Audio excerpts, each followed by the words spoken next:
अब इमरान खान साहब अगर अडयाला जेल से बाहर आते हैं तो डेफिनेटली अगर विक्ट्री का निशान बनाकर बाहर आते हैं तो आपको पता है कि फिर पूरी दुनिया की ताकतों को यह पता चल जाएगा कि जनाब खान साहब अडयाला जेल से बाहर आए हैं और खान साहब के साथ पूरी उम्मे मुसलमा, उसके अलावा पाकिस्तान की अवाम, कौम और ओवरसीज कम्युनिटी शाना बशाना साथ खड़ी है। और अगर ये समझते हैं कि हम खान साहब को जनाब जमान पार्क में या बनी गाला में भेज देंगे, फिर उधर से कोई रोबकार भेजकर बोलेंगे जी कि आपके केसेस खत्म हो गए हैं, तो शायद इस तरह फिर खान साहब की जो पॉपुलैरिटी है वो कम हो। मगर खान साहब ये बात बखूबी जानते हैं, उनको पता है कि मैं अगर अडयाला जेल से ही बाहर आता हूं तो वो ही मेरे लिए ठीक है।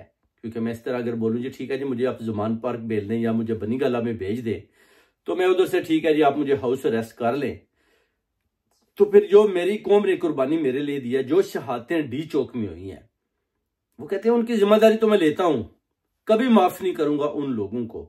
मगर मैंने जब बाहर निकलना है तो मैंने अपनी कौम को, अवाम को, ओवरसीज कम्युनिटी को, उम्मे मुसलमान को अपना चेहरा दिखाना है। क्योंकि आप देख सकते हैं कि अगर खान साहब बाहर होते तो आप लोग समझ सकते हैं कि फलस्तीन की हालत ये होनी थी। अगर खान साहब बाहर होते तो आप समझ सकते थे कि आज कश्मीर में जो कुछ हो रहा है ऐसा होना था। अगर खान साहब बाहर होते तो आप समझ सकते हैं कि जो अफगानिस्तान के साथ लड़ाई लगी हुई है इस तरह होना था। अगर खान साहब बाहर होते तो आप समझ सकते थे कि चाइना के साथ जो अभी जंग का समा बना हुआ था इस तरह होना था, या सऊदी शहजादों के साथ जो इनके रवाबत अच्छे नहीं इस तरह होना था। खान साहब एक बहुत बड़ी शख्सियत का नाम है जो अल्लाह ताला की दुआओं से इन कौम को एक डायमंड की सूरत में दिया गया। अगर जनरल आसम मुनीर साहब खान साहब की मुलाकात के लिए फी कस आदमी 2 करोड़ 3 करोड़ भी रखें तो इंशाल्लाह मैं आपको बताता हूं कि करोड़ों रुपए जो है ना लोग लगाकर खान साहब की मुलाकात करने चले जाएंगे। और जितनी देर इनको खान साहब को जेल के अंदर रखे हुए होगी, अगर ये मुलाकातों का सिलसिला जारी रखते तो मैं ये आपको गारंटी बताता हूं कि ओवरसीज कम्युनिटी के अलावा गोरू ने भी जाना था और ये जो कर्जा इनके ऊपर चढ़ा हुआ है ना, ये खान साहब की मुलाकात में ही खान साहब का सारा कर्जा मुल्क का उतर जाना था। ये तो गड़ी चोरों की बात कर रहे हैं जी, ये है जिन्होंने खान साहब ने वो किया। मैं कहता हूं खान साहब की आप मुलाकात लगाएं कि जनाब खान साहब के लिए मुलाकात करनी है तो हम इतना पैसा लेंगे, तो देखें लाइनें लग जाती, कैसे लोग धड़ाधड़ पैसे जमा करवाते। कर्जा भी खत्म हो जाना था, अवाम की खिदमत भी हो जानी थी, मोटरवेज भी बन जाने थे, हॉस्पिटल भी मुकम्मल हो जाने थे। मगर ये लोग बस लगे हुए हैं, इनको समझ नहीं आ रही कि एक अवामी लीडर, कौमी लीडर, उम्मते मुसलमान का लीडर, जिसका एक एक पल अवाम के लिए कीमती है, उसका टाइम आज 2 साल हो गए हैं, कैसे इन्होंने जाया किया। जो वो अपनी इस पिसी हुई कौम और अवाम के लिए उनकी खिदमत कर सकता था, उनके लिए जो सोच रखता था, उसकी सोच को उसको आज अडयाला जेल के अंदर बंद किया हुआ है। और बाहर देखें ये सारे लौंडे लपाड़े जितने भी ये घूम रहे हैं, जैली ओहदे लेकर लोगों को बता रहे हैं जी कि हम अवाम की खिदमत कर रहे हैं। अवाम बेचारी भूख और फलास से तड़प रही है। अब अवाम के पास कुछ भी नहीं है, अवाम क्या करे। अवाम अगर आगे बढ़ती है तो उनको डंडे मारती है। गुर्बत है, खाने के लिए घर में रोटी नहीं है, पीने के लिए साफ पानी नहीं है, बच्चों की फीसें देने के लिए पैसे नहीं है, बिजली के बिल अदा करने के लिए मरियम नवाज का उसके मुंह की तरफ देखते हैं कि तुम बिल दे दो। मगर है मरियम नवाज तो जमीन पर घूम रही है, उसको तो जमीनी हकाइक का दूर दूर तक अंदाजा नहीं कि पाकिस्तान की अवाम किस तरह कुचली जा चुकी है। बल्कि उनको सिर्फ और सिर्फ यही बस लंदन आए, हैरड्स में शॉपिंग करें, बॉडीगार्ड साथ लगाए हुए हैं, कोई फिक्र फाका नहीं है कि हमारी जो पाकिस्तानी अवाम है उनका क्या करना है। उधर से आप अब एस्टेब्लिशमेंट का देख लें, जर्नैलों की सोच देख लें। मादनियात बलोचिस्तान में उसको निकाल कर बेच रहे हैं और बलोचियों का सरेआम कत्ल करके बता रहे हैं जी कि ये दहशतगर्द थे। हालांकि सारी लड़ाई पूरी कौम जानती है कि मादनियात की है। उधर से स्मगल करके अफगानिस्तान दूसरे मुल्कों के आगे बेचते हैं, उसके बाद सारा मलबा बलोची अवाम के ऊपर लगा देते हैं। अब जो चाइना ने अफगानिस्तान के साथ जो पैसा दिया, उधर से उन्होंने सप्लाई जो जारी की थी, उस पर भी उन्होंने रास्ते में जो जमीन आती है उस पर कब्जा कर लिया, जिस पर चाइना के साथ और अफगानिस्तान के साथ भी इनकी जो है ना काफी मुंहमारी हो चुकी है। यानी तल्लुकात बहुत ज्यादा इन्होंने खराब कर लिए हैं अपने नेबर्स कंट्रियों के साथ। और खान साहब को अब ये कह रहे हैं कि किसी तरीके से भी हमारे मुज़ाकरात अगर मुकम्मल हो जाते हैं तो हम खान साहब को बाहर निकालें। खान साहब तो इनकी बात मानने को तैयार ही नहीं है।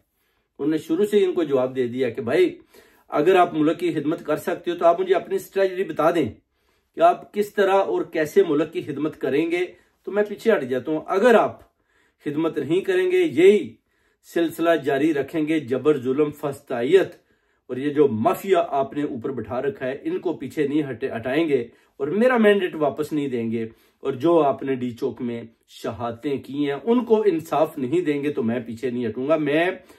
मुझे जो गोलियां लगी हैं, जो मेरे ऊपर आपने 200 केसेस बनाए हैं, वो तो मैं आपको माफ कर सकता हूं, मगर अगर आप ये समझें कि जो 500 आदमी आपने डी चौक के अंदर उनको भून डाला है, मैं उनके कत्ल या उनका खून आपको माफ कर दूं, तो याद रखना इमरान खान अडयाला जेल के अंदर से उन्होंने बोला कि मैं पैगाम देता हूं कि मैं बिल्कुल आपके साथ वो सारे हिसाब किताब करूंगा। अब इधर ये जो जैली हुकूमत चल रही है, इनको समझ नहीं आ रही कि अब क्या करें जी। खान साहब के साथ मुज़ाकरात कैसे कंप्लीट करें? फैसल वाडा की बातें सुने, ख्वाजा आसिफ की बातें सुने, शहबाज शरीफ की सुने, मरियम नवाज की सुने, इनकी बातें सुने, तो आप लर्ज उठेंगे कि इन लोगों की इतनी छोटी सोच है। कतर के जो लोग आते हैं, यूएई की आते हैं, कैसे दोनों हाथों से उनके साथ हाथ मिलाए जा रहे हैं और जनाब उनसे पैसे मांगे जा रहे हैं और उन पैसों को अपने अकाउंट में डाला जा रहा है और उनके साथ जैशियां हो रही हैं। अवाम का किसी को कोई ख्याल नहीं है, ना नवाज शरीफ को ख्याल है, ना शहबाज शरीफ को ख्याल है, ना किसी जनरल को ख्याल है और ना ही मरियम नवाज को ख्याल है। सिर्फ और सिर्फ अवाम का अगर कुछ सोचता है तो वो ओवरसीज कम्युनिटी सोचती है और हमारे लीडर जो है इमरान खान साहब सोचते हैं। इसलिए इंशाल्लाह खान साहब को इन्होंने अब बाहर निकालना है। ये खान साहब के पांव पड़ चुकी है कि जनाब 2 शर्तें ही मान जाए, खुदारा 2 शर्तें ही हमारी मान जाए, हम आपको बनी गाला ले जाते हैं। खान साहब ठोक कर जवाब देते हैं। नजम सेठी क्या बोलता है? वो कहता है खान साहब तो बाहर ही नहीं आना चाहते। वो कहते हैं मैं तो अंदर ठीक हूं, मैं तो माशाल्लाह अल कुरान की स्टडी कर रहा हूं, मेरा ईमान और ज्यादा मजबूत हो चुका है। अब मैं बाहर निकला है तो आपके लिए बहुत ज्यादा खतरनाक हो जाऊंगा। आप हुकूमत चलाएं, नो प्रॉब्लम, देखते हैं। शहादतें जो हैं उनको भी वो कहते हैं मैं देखूंगा, छोड़ूंगा नहीं, मगर देखना यह है कि अब आप और कितनी देर तक इस तरह का जुल्म करते हैं जो इस अवाम कौम के ऊपर आपने डाया है। क्योंकि वोट तो आपको दिया नहीं गया, आपने मैंडेट चुराया। खान साहब जो बहुत बड़े लीडर हैं उनको भी जेल के अंदर कर लिया, फिर भी हुकूमत नाकाम। हुकूमत कहती है कि हमने जर्नैलों को स्टैंड दिया है, जर्नैल कहते हैं कि हमने इस गिरी हुई हुकूमत को खड़ा किया हुआ है। यानी आप देखें हुकूमत और अपना जो जर्नैल है, इनका जो आपस में बयानबाजी हो रही है, उसमें आप देखें कि कैसी दो राय है। वो मलबा जर्नैलों के ऊपर डालती हैं, जर्नैल सारा मलबा हुकूमत के ऊपर डालती है। वो कहते हैं आप लोग हार चुके थे, हमने जैली हुकूमत बनाई और आपको खड़ा किया। जर्नैल कहते हैं कि आप लोग भी हार चुके थे, हमने जैली हुकूमत बनाकर आपको मैंडेट दिया। जंग आपस में शुरू है, अवाम सुन रही है, किंग खान अंदर है जिसका सबके ऊपर खौफ है। अब खान बाहर तो ये सारे अंदर, वक्त का इंतजार है। ट्रंप का 25 जनवरी को जैसी हलफ बर्दारी होती है, फिर देखें अगर ये खान साहब को पहले छोड़ते हैं या उसकी हलफ बर्दारी के बाद सोचते हैं, सब कुछ अवाम के सामने आ जाएगा। बहुत बहुत शुक्रिया।